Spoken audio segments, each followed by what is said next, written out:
National institute of science में आपका स्वागत है। आज हम फिजिक्स का एक topic force between two parallel current carrying conductor को अध्ययन करेंगे।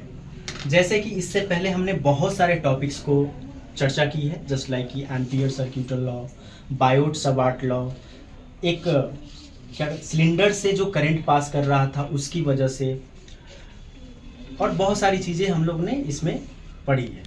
अब नया जो टॉपिक है, पहले तो एक इनफाइनाइट लॉन्ग वायर की वजह से भी किसी पॉइंट पे फोर्स कितना होगा, कितना मैग्नेटिक फील्ड होगा, हम लोग चर्चा किए थे।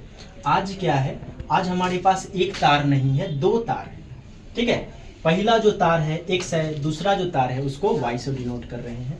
और पहले तार में I1 करंट बह रहा है और दूसरे तार में I2 करंट बह रहा है। तो इस पे यह एक दूसरे पे कैसे फोर्स लगाएगा, कैसे मैग्नेटिक फील्ड होगा, हम लोग इसकी चर्चा करेंगे। पिछले लेक्चर में हम लोग पढ़े थे magnetic field due to straight wire carrying current, मतलब कि कोई एक इनफाइनाइट स्ट्रेट वायर हो, चाहे एक लेंथ का स्ट्रेट वायर हो, उसकी वजह से किसी पॉइंट पे कितना मैग्नेटिक फील्ड होगा, इसके बारे में हम लोग चर्चा कर चुके हैं। अब यहाँ पे बात करते हैं। सबसे पहले हम जो तार x है उसको लेते हैं।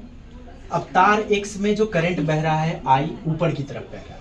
ठीक है, तो जो वायर x है, x में करंट किधर बह रहा है, ऊपर की तरफ बह रहा है। ठीक है, तो इसकी वजह से इस वाले वायर के किसी पॉइंट P की बात कर रहे हैं, मतलब कि वायर x की वजह से वायर y के किसी पॉइंट P पे मैग्नेटिक फील्ड कितना होगा, इसकी चर्चा करेंगे। तो हमने पिछली कक्षा में पढ़ चुके हैं। तो हमारे पास जो मैग्नेटिक फील्ड होगा वायर 1 की वजह से, तो B1 हम करेंगे, जिसकी वैल्यू क्या हो जाएगी, μ0/4 पाई 2I1/r। ठीक है, अब क्या होता है, हमारे पास फोर्स का भी फॉर्मूला है। ठीक है, अगर यहाँ पे B1 एक मैग्नेटिक फील्ड लग रहा है, तो इसमें जो तार I2 Y में I2 करंट बह रहा है, तो I2 करंट इस B1 की वजह से कितना फोर्स फील करेगा, वो क्या होगा, F बराबर IBL साइन थीटा। चाहे इसी को हम क्रॉस प्रोडक्ट के रूप में अगर लिख दें तो क्या हो जाएगा, वेक्टर L साइन थीटा। यहाँ पे हम जो लेंथ ले रहे हैं 1 यूनिट का लेंथ ले रहे हैं, तो क्या हो जाएगा, F2 is equals to B1 I2 sine theta, मतलब F2 is equals to B1 I2 हमारे पास आ जाएगा। ठीक है, उसी तरह जब हम इसकी वैल्यू यहाँ पे पुट कर देंगे, B की वैल्यू, हम B1 की वैल्यू जब पुट करेंगे तो F2 बराबर क्या हो जाएगा, μ0/2 पाई I1 I2/r। सिमिलरली जब हम बात करेंगे तो हमारे पास F1 भी क्या हो जाएगा, μ1/2 पाई I1 I2/r। अब हम चर्चा करते हैं कि ये कैसे लग रहा है, इसको विजुअलाइज करके हम लोग देखते हैं। विजुअलाइज करके देखने के लिए सबसे पहले हम दो वायर लेते हैं, जैसे कि इस टॉपिक में था। पहला वायर में हम I1 करंट को बहने दे रहे हैं और दूसरे में I2। इस वायर का नाम 1 या X लेते हैं, इस वायर को Y या 2 ले लेते हैं। ठीक है, अब विजुअलाइज करते हैं कि कैसे फोर्स फील हो रहा है, कैसे मैग्नेटिक फील्ड लग रहा है। Focus on me. ठीक, अब यहाँ पे क्या हो जाएगा, I1 करंट इसमें से बह रहा है, तो इसकी I1 की वजह से इस जगह पे कोई मैग्नेटिक फील्ड होगा, हम कैसे प्राप्त करेंगे। इस मैग्नेटिक फील्ड को प्राप्त करने के लिए हम लोग क्या करते हैं, राइट हैंड रूल लगाते हैं। क्या लगाते हैं, राइट हैंड रूल। I1 ऊपर की तरफ, और जो मैग्नेटिक फील्ड होगा क्या होगा, कर्ल करेगा इस तरह से, मतलब कि ऐसे निकलता हुआ इस तार से। अगर यह तार है, ठीक है, तो इस तार में करंट ऊपर की तरफ बह रहा है, ये टिप है, मतलब करंट का डायरेक्शन हम कह रहे हैं। तो क्या होगा, राइट हैंड रूल लगाएंगे, करंट ऊपर की तरफ, तो इसके चारों ओर कंसेंट्रिक सर्कल बनाएगा। क्या बनाएगा, इसके चारों ओर कंसेंट्रिक सर्कल बनाएगा। तो यहाँ पे जो इसकी वजह से यहाँ मैग्नेटिक फील्ड होगा, कैसा होगा, देखो यहाँ करंट जा रहा है, अब यहाँ से मैग्नेटिक फील्ड घूम रहा है और बोर्ड में अंदर की तरफ घुसेगा, है ना, बोर्ड में अंदर की तरफ जाएगा। तो अंदर की तरफ जाएगा तो उसको हम कैसे डिनोट करते हैं, क्रॉस से डिनोट करते हैं। ठीक है, तो I1 की वजह से इस I2 करंट के पास में जो मैग्नेटिक फील्ड लग रहा होगा वो क्या होगा, अंदर की तरफ जा रहा हो, 1 की वजह से है, तो हम क्या करेंगे, इसको B1 नाम दे देंगे। ठीक है, अब इस पे कितना फोर्स लग रहा होगा, इसकी चर्चा करते हैं। तो फोर्स कैसे लगता है, फ्लेमिंग लेफ्ट हैंड रूल।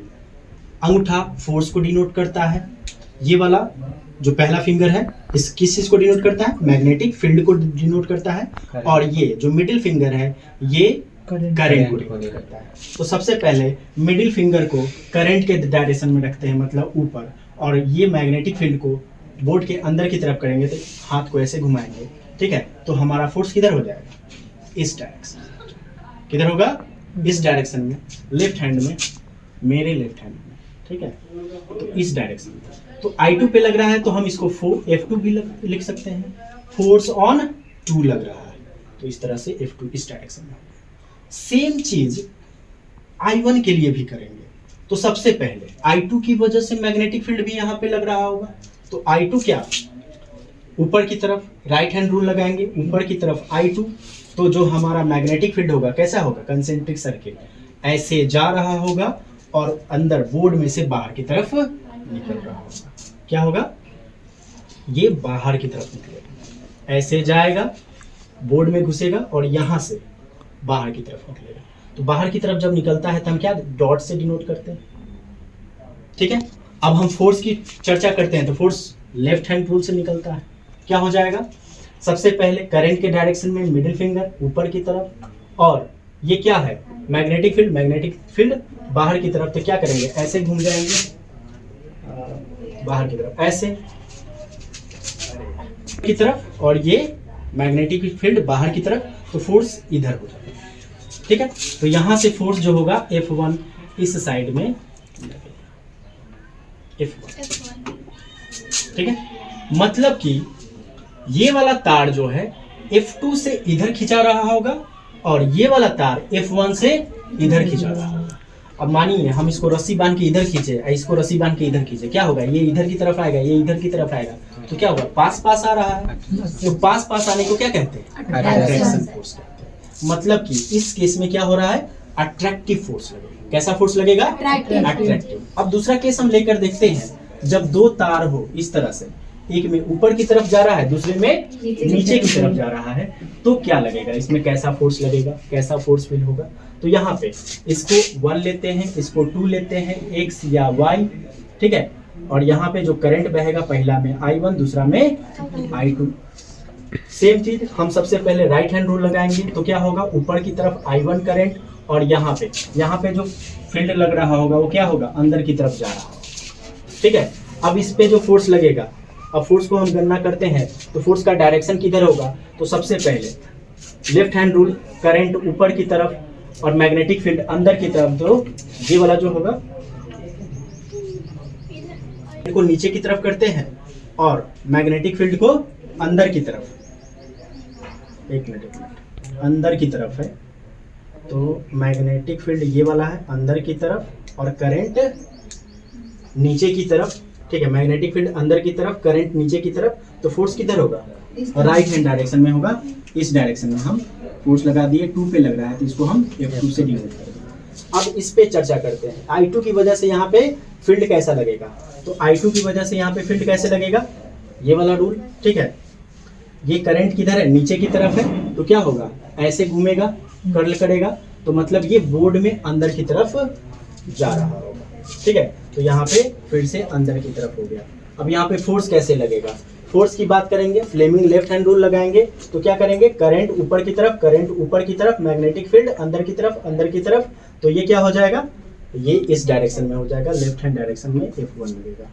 मतलब कि रस्सी बांध के हम इसको इधर खींच रहे हैं और रस्सी बांध के हम इसको इधर खींच रहे हैं, दोनों एक दूसरे से दूर जा रहा है, तो यहाँ पे कैसा फोर्स लगेगा, रिपल्सिव फोर्स लगेगा। कैसा फोर्स लगेगा, रिपल्सिव फोर्स लगेगा, ठीक है।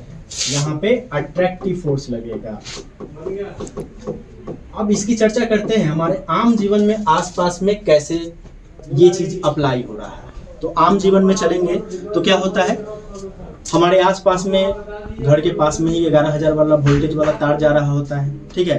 3 गो तार रहता है, 2 गो में से सप्लाई होता है, 1 में से न्यूट्रल होता है। चाहे आप ट्रांसफार्मर से निकलते हैं, 3 फेज ट्रांसफार्मर की बात करेंगे, 3 फेज ट्रांसफार्मर में कितने फेज, 3 गो फेज निकल रहा होता है और तीनों से एक ही डायरेक्शन में, मतलब ट्रांसफार्मर से घर की तरफ डायरेक्शन में करंट जा रहा होता है, तो तीनों का एक ही डायरेक्शन में। तो क्या होगा, एक ही डायरेक्शन में जब करंट होता है तो क्या होता है, एक दूसरे को अट्रैक्ट करता है, तो वो अट्रैक्ट करेगा, इसलिए वो आपस में चिपक ना जाए, इसलिए उसमें बीच में डिस्टेंस मेंटेन करते हैं। क्या करते हैं?